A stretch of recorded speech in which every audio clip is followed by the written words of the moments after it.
Kita kemarin membahas kitab Nasahul Ibad. Ibu bapak, kalau pengajian itu tidak boleh ngobrol. Kalau ngobrol itu hilang barokah majelis. Jadi majelis itu tidak boleh ngobrol. Ngobrol itu hilang barokah, majelis hilang. Jadi rugi, lenggahnya rugi, hilang barokah. Kalau pengajian itu dua, satu jangan ngobrol, dua jangan megang handphone. Tinggal dulu handphonenya sejam, setengah jam. Tinggal dulu handphonenya, ngobrolnya berhenti dulu. Supaya barokah majelis, supaya doa-doanya diijabah Allah. Amin Allahumma amin. Baik. Kemarin kita bahas kitab Nasahul Ibad, ya. Kita kemarin sampai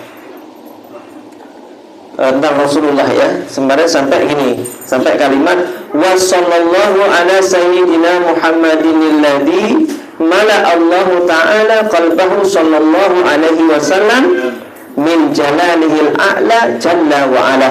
Semoga Allah menambah rahmat kepada junjungan kita Nabi Muhammad SAW, yang telah Allah penuhi hatinya Nabi Muhammad dengan keagungan Allah yang maha tinggi, yang maha agung, maha luhur. Di sini dijelaskan para ulama sarahnya, maknanya apa? Nabi Muhammad itu agung, Nabi Muhammad tinggi. Sebab apa? Sebab di hati Nabi Muhammad dipenuhi keagungannya Allah SWT. Kalau orang di hatinya dipenuhi keagungannya Allah, maka orang itu kebawa agung, kebawa mulia.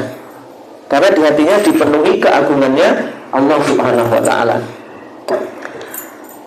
Wa ayyanahu sallallahu alaihi wasallam min jamalihil asna fasara sallallahu alaihi wasallam masruran mansuran. Pribadi Nabi Muhammad diliputi keindahan. Indahnya Nabi Muhammad itu baik jasmani maupun rohani. Jasmaninya Nabi Muhammad indah, rohaninya indah. Sampai para sahabat mengatakan, karena Nabi sallallahu alaihi wasallam ahsanan nas fi khalqan wa khuluqan. Nabi itu orang yang paling indah akhlaknya dan yang paling indah jasmaninya. Jadi penampilannya paling indah, akhlaknya juga paling indah. Itu Nabi Muhammad. Dan gak pernah Allah menciptakan orang yang lebih indah lahir batinnya kecuali Nabi Muhammad SAW. Gak ada, belum pernah. Sampai hari kiamat gak akan pernah lagi kecuali Nabi Muhammad SAW. Yang dikatakan dalam satu hadis dalam kitab Al-Ayatul Bayinat fi Adhoni Rasulillah min Mu'jizah. Satu ketika Siti Aisyah itu jahit bajunya Rasulullah. Jahitnya itu malam hari. Ketika lagi jahit, jarumnya Siti Aisyah itu jatuh. Malam itu jarumnya jatuh. Nabi Muhammad rumahnya belum ada listrik. Lalu Thomas Alva Edison belum lahir. Dicari jarum itu kakek orang peteng Nabi. Nggak ketemu. Tapi tiba-tiba kamarnya Siti Aisyah itu jadi terang sampai jarum yang kecil itu ketemu. Wah, nah, di sini jatuhnya. Lalu penasaran kok rumahku jadi terang. Kenapa? Lihat di ambang pintu ternyata baginda Nabi Muhammad SAW baru saja masuk. Jadi terangnya rumah Siti Aisyah karena cahaya yang dipancarkan dari wajah baginda Nabi Muhammad SAW. Lalu Siti Aisyah langsung berkata begini, ya Rasulullah, alangkah indahmu ya Rasulullah, alangkah indahnya wajahmu ya Rasulullah. Apa jawab Nabi Muhammad? Nabi menjawab, ya Aisyah, fa'ahlak, celaka orang yang tidak bisa melihat wajahku. Ada ya Rasulullah orang yang tidak bisa melihat wajahmu? Ada. Siapa ya Rasulullah? Orang yang man dzukirtu indahu falam yusolli alayya. Disebut namaku, dia dengar namaku disebut, tapi tidak bersolawat kepadaku. Itu yang tidak akan melihat wajahku. Jadi ketika saya nyebut Nabi Muhammad sallallahu jawab. Kalau tidak jawab, tidak akan diizinkan melihat wajah baginda Nabi Muhammad. Yang sampai sahabat Nabi berkata begini, kalau kami jalan sama Nabi Muhammad malam hari, zaman dulu tidak ada lampu-lampu pinggir jalan ini, tidak ada. Kalau kami jalan malam hari bersama Nabi Muhammad, kami nggak butuh senter, nggak butuh obor, nggak butuh pelita. Jalan itu sudah terang karena cahaya dari wajah Nabi Muhammad SAW. Subhanallah, indahnya wajah Nabi Muhammad ini sampai seperti itu. Maka dikatakan wa ayyanahu sallallahu alaihi wasallam min jamalihil asna, indah, tinggi, manis dipandang. Fasara sallallahu alaihi wasallam ya masruran mansuran. Nabi itu sangat indah, maka jadilah ia seseorang yang disenangi dan selalu mendapatkan pertolongan dari Allah Subhanahu wa Ta'ala. Jadi tidak ada yang lebih indah kecuali Nabi Muhammad. Kalau Nabi Yusuf dengan Nabi Muhammad itu ganteng lah. Nabi Muhammad.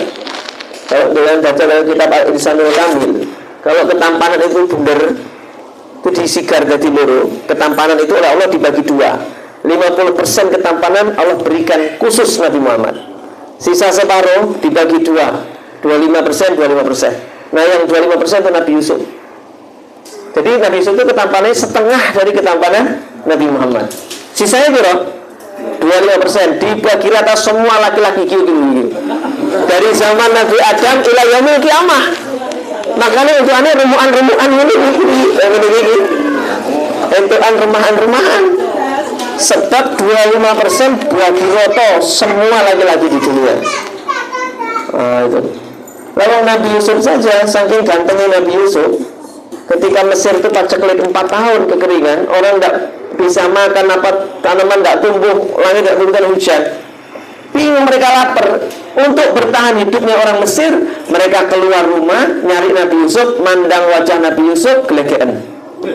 Bayangin, gantengnya Nabi Yusuf. Ngeleh, terus betul wae golek Nabi Yusuf. Delok, ini warak. Ini Nabi Yusuf alaihissalam. Nabi Muhammad 2 kali lipat lebih tampan daripada Nabi Yusuf, lebih indah. Sampai dikatakan para sahabat dalam satu riwayat, sahabat Nabi itu lagi sumpah, lagi banyak masalah, lagi sedih, pokoknya lagi banyak masalah, mau curhat ke Nabi Muhammad. Assalamualaikum ya Rasulullah SAW. Duduk dia, ada apa? Mau curhat ya Rasulullah, saya lagi banyak masalah. Silahkan. Dia itu lagi mau curhat, lihat wajah Nabi, nunduk lagi, lihat, nunduk lagi, lihat, nunduk lagi. Gimana, mau cerita apa? Malah nggak jadi cerita. Ya Rasulullah, izin pamit, saya pulang aja. Loh, kok malah pulang? Memandang wajahmu sudah hilang semua masalah saya. Mandang wajahmu hilang semua beban kesusahan saya, hilang semua. Itu Nabi Muhammad Sallallahu Alaihi Wasallam, orang yang paling indah lahir batinnya. Sampai Abu Juhaifah, sahabat Abu Juhaifah itu kalau berdiri sama persahabat, datang Nabi Muhammad, maka mereka berdiri nyambut Nabi Muhammad. Salaman rebutan tangan Nabi Muhammad. Kata Abu Juhaifah, ketika tiba giliran saya, aku pegang tangan Rasulullah, aku cium tangannya, aku tempelkan ke wajahku. Jadi nyiumnya bolak-balik. Kalau anak santri nyium tangannya kiai bolak-balik. Itu sahabat Nabi mencium tangan Rasul gitu. Aku cium tangan Nabi, aku tempelkan ke wajahmu. Ternyata telapak tangan Nabi Muhammad lebih harum daripada salju dan lebih sejuk, lebih harum daripada kasturi, lebih sejuk daripada salju. Itu tangan Nabi Muhammad. Lebih harum daripada kasturi, lebih sejuk daripada salju. Nah, Rasulullah itu orang yang diciptakan Allah paling indah.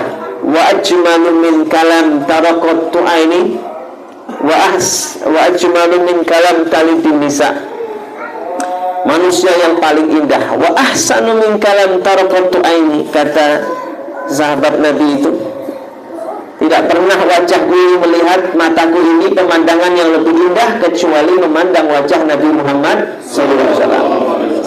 Sahabat Abu Hurairah juga mengakui itu. Abu Hurairah radhiyallahu berkata, "Ma ra'aitu syai'an ahsana min Rasulillah SAW." Mataku ini belum pernah melihat sesuatu yang lebih indah selain wajah Nabi Muhammad SAW.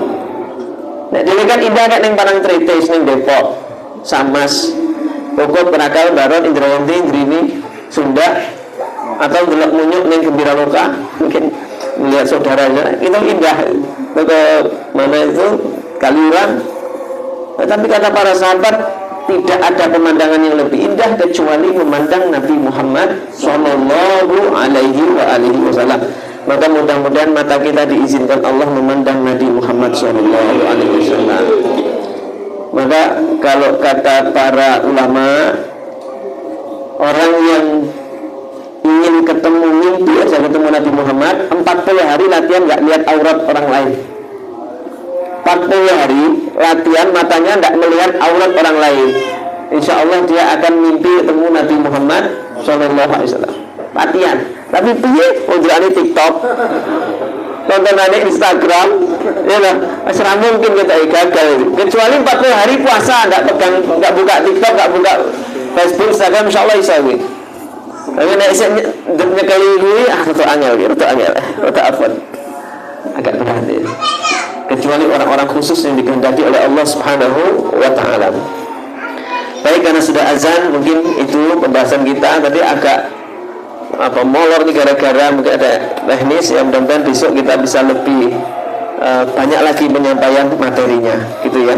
Mohon maaf lahir dan batin, tapi insyaallah air-air yang kita doakan tadi insyaallah manfaat untuk ruqyah, untuk menyembuhkan penyakit. Jadi sebelum diminum dulu, jangan doa dulu, ya Allah jadikan air ini yang saya minum ini menyembuhkan segala penyakit yang ada pada diri saya, mengusir jin yang mengganggu saya. Mudah-mudahan air ini minta apa? Nah, itu dibacakan air itu, terus bismillahirrahmanirrahim diminum. Ya, jadi tambahin nanti ucapan seperti itu sebelum minum. Mungkin di rumah ada yang sakit lama nggak sembuh-sembuh, pakai air itu. Boleh diusapke di wajah, dirautke gitu, terus di sebagian diminum. Insyaallah mudah-mudahan barokah. Amin. Demikian, mohon maaf lahir batin. Subhanaka Allahumma wa bihamdika asyhadu an la ilaha illa anta astaghfiruka wa atubu ilaik. Assalamualaikum warahmatullahi wabarakatuh. Waalaikumsalam.